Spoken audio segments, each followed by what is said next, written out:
Imagine someone everyone looks up to, you know? Someone seen as incredibly pious, doing all the right things, helping the poor, even leading pilgrimages. You'd think, okay, this person's definitely got a ticket straight to paradise, right?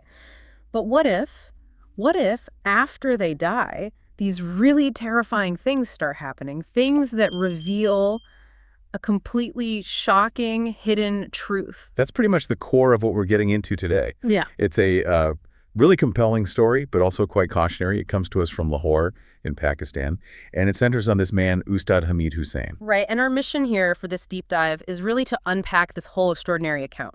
We want to go beyond just the surface, uncover the layers of deception, and maybe figure out the lessons here about integrity, perception, and, well, the consequences of what we do when we think no one's watching. Exactly. It makes you really question what true piety even looks like. So let's start with the man himself, Ustad Hamid Hussain. Okay, so to really grasp the depth of his hidden life, you first need to understand his public image. Everyone in Lahore knew him as Nek Haji Sahib. That translates roughly to Pious Haji Sahib. Pious Haji Sahib. Okay. He was about 55 years old, from the Itra area of Lahore. And honestly, by all outward appearances, the entire city revered him. That kind of reputation must have carried a lot of weight.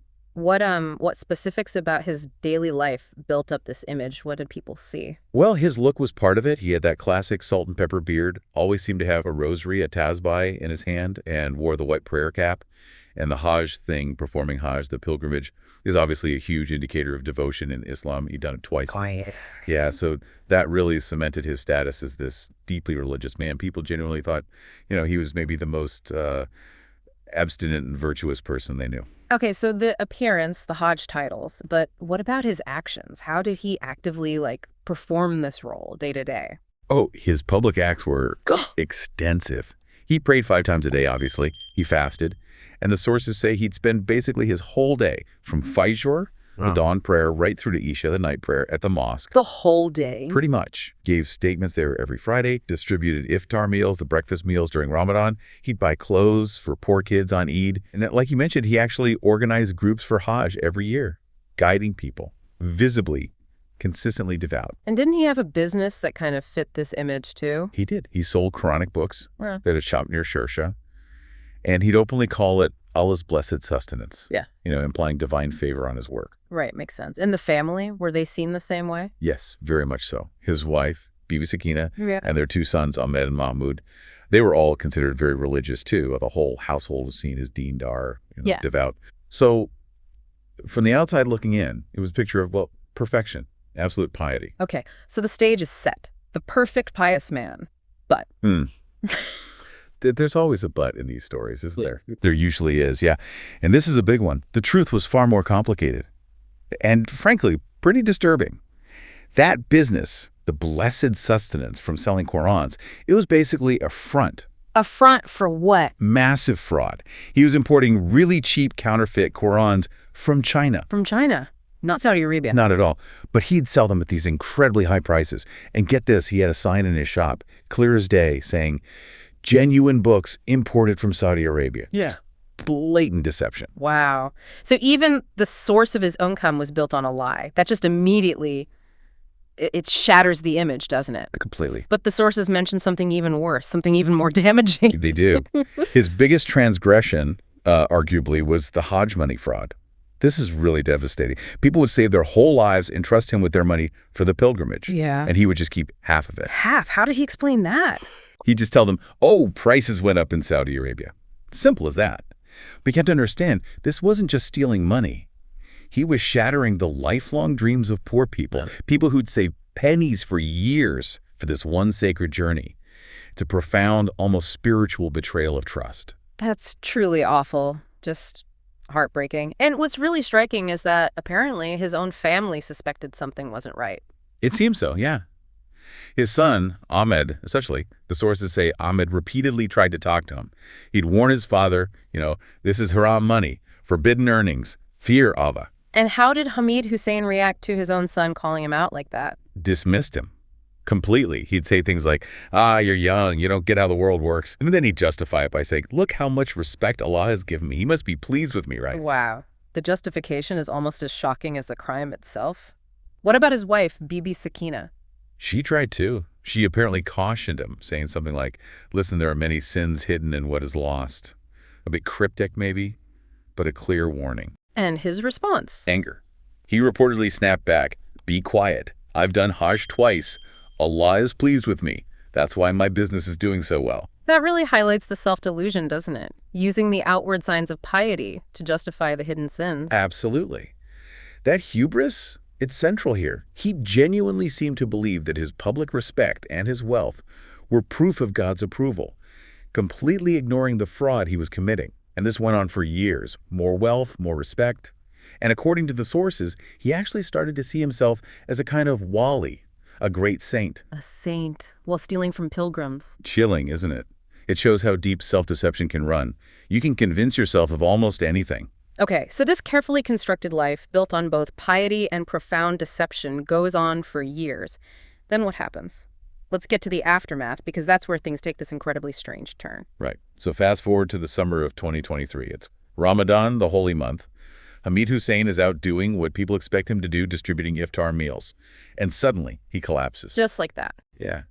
Apparently, he cried out, Allah, my chest, and just collapsed. He died on the way to the hospital, a sudden heart attack. Given his reputation, the mourning must have been intense. Oh, absolutely. The whole area, Itra, was apparently plunged into grief. Thousands attended his funeral. Everyone believed, this righteous man had gone straight to heaven. End of story. Or so they thought. But it wasn't the end of the story. Not even close. Yeah. On the third day after his death, things started getting weird, disturbing, actually. Multiple women, different women in the Itra area, all started having the exact same dream. The exact same dream. What were they seeing? They dreamt of Hamid Hussein, burning in fire, screaming. Screaming what? Screaming, save me. I committed a great fraud. I stole people's Hajj money. I sold fake Qurans. Just confessing everything. In torment. That is terrifying. Multiple people having the same nightmare confession. And it didn't stop. The sources say on the fourth night, even more people had the dream. This time, Hamid was crying, begging, pleading, tell my son Ahmed, tell him to return everyone's money, otherwise this fire will keep burning me. Good grief, imagine hearing that from multiple unrelated people. The sheer terror and confusion. How did Ahmed, his son, react to all this? Well, you can imagine. These dreams were so widespread, so consistent, it couldn't be ignored. It deeply disturbed Ahmed. So driven by this bizarre, almost supernatural consensus, Ahmed searched his father's room. And he found something. He found a letter written by his father. And in this letter, Hamid Hussein had detailed everything. All his hidden crimes, the names of the people whose Hajj money he'd stolen, where he got the fake books, everything, a full confession. Wow, like a message from beyond the grave confirming the dreams. That must have been devastating for Ahmed. His father, this revered figure. Absolutely agonizing, confronting that truth, especially with the whole community believing his father was a saint. So what did he do? What was his priority after finding that letter? To his immense credit, Ahmed acted with real integrity, immediately. He started the process of restitution. He went to every single person named in the letter, everyone who had been defrauded, and returned their money. Even if they had passed away? Yes. He found their families and gave the money back. He also shut down the fake Quran shop for good. And did it work? Did the dreams stop? According to the sources, yes. It was only after Ahmed had returned all the stolen money, apologized to everyone involved, that the recurring nightmares finally ceased. What a resolution.